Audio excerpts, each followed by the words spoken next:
this body actually hasn't had a lover for many, many years. Wait, are we talking about you, or are we talking about it? Okay, me. This, yeah. Okay. Yeah, and it feels like it's awakening. It? Yeah, well, that's some of the thing. There's a separation there. There's a part of you, and just correct me if I'm wrong. I mean, I'm hearing this in your question, but if this isn't what you intend, that basically wants to be slaughtered open in God's fuck. Is that a subtle way of saying it? Yes? Yes. Okay. Yes. So if you could prefer recognizing consciousness as the empty foundation of existence where nothing happens ever, or you could recognize consciousness as this massive explosion of everything full of love and light, which would you prefer? They're both there. They're obviously both there, but you're complaining about something, and I'm trying to help you feel why. Which would you prefer? Which is missing? You could hardly even say it. Right? The fullness. Or the fullness of love, the fullness of life, the fullness of being alive, the spontaneous, flashing, disappearing, manifesting, creation, destruction, colorful, invisible fullness of everything that you are.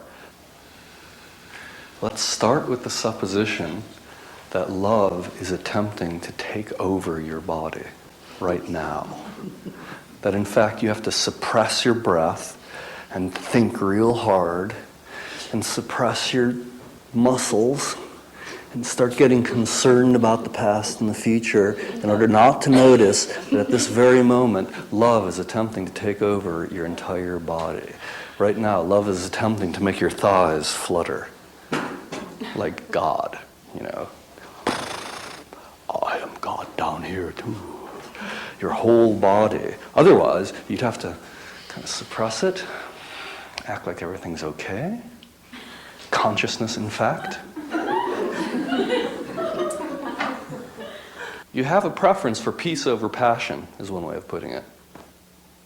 If you didn't, let me just be extreme to make it obvious, you would spend much time with the dildo in you as you would sitting in silent meditation.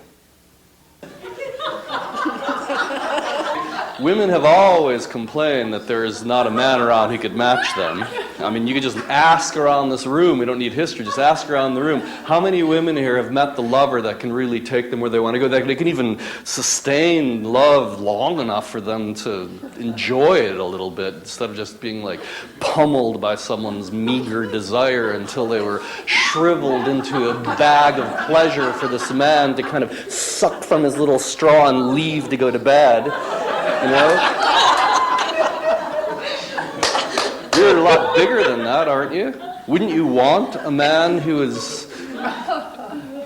would not let you be so one-sidedly conscious? Very much. Very much. If you would like God to take you open, you know, like a juicy fruit that God was just like opening you, and then inside there was still a little pit, so open that, and then it still wouldn't open that. Kind of get the pulp out of that. There you go. That was the first time you moved your legs. So now we know where you're at. There we go. Thank you very much. You could feel a little more energy moving through that little husk of a conscious bag at this point, can't you? Can you feel more energy? Yes? A little kicking and screaming going on? Now, when your legs begin to move like that and you show some responsiveness, the masculine can't help but go, yes, yes, and be attracted into you. The only reason you are not with a man now, the only reason you haven't attracted a man you could totally trust, the only reason, in fact, that the divine consciousness itself is not opening you, literally opening your body right now, is because you're not offering yourself so it can do so. Here, come here, stand up. I can't resist anymore. You don't have to say anything, just, yeah. Beautiful. Now do it with your feet. Say, I am alive on this earth and love it. Show it with your feet. Okay, breathe. Now as you do that, do the same thing, but this time feel, and I want the deepest man in this room, I want the deepest man in the world to enter me and open me to God. So move your body. My feet are happy to walk the earth. I am light. I can birth all of you. I can destroy all of you. And I want the deepest man in the world to enter me. Just feel that in your body.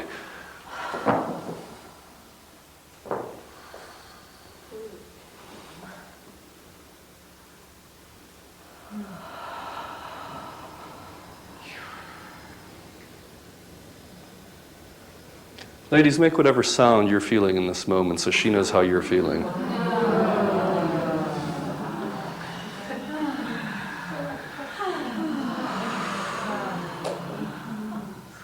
Okay, and now, imagine your changeless consciousness and do that with your body. You are consciousness. Show me the you are consciousness disposition. All there is consciousness. You are consciousness. Nothing changes. Everything comes and goes.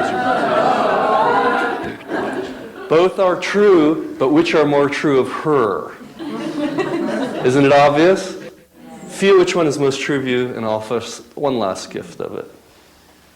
They're both true, but feel which one is the gift. Feel them. They're you too. Feel what brings light to this world, that makes it happy, for their sake.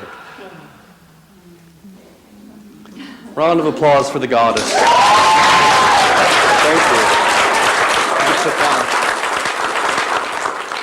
you. Your transparency to the divine is what you're here for. You're born to be love. Now you are also consciousness. That is true, absolutely true. But the whole room can feel which is more true of you as a born individual being, which is your identity. Your particular identity is more feminine than masculine. So when you identified with consciousness, the room went like, "Mrr." When you identified with radiance, love, which is equally true. Love and radiance are just the way consciousness appears. They're the same, one. But when you allowed your body to show that dance, that radiance, you enlightened the room. You brought light to the room. That's a gift for all of us. If all of us simply lived our deepest truth through our body, the world would be enlightened. It would be filled with light and deepened with consciousness. So thank you for that beautiful demonstration. Thanks. I come from many years, over 10 years of a strong Zen-based Buddhist practice, which meant I would sit in meditation for at least 45 minutes a day. And my practice moved from sitting to dancing instead. As a result of an appreciation of the feminine spirit that needs to move and not to sit in that silence.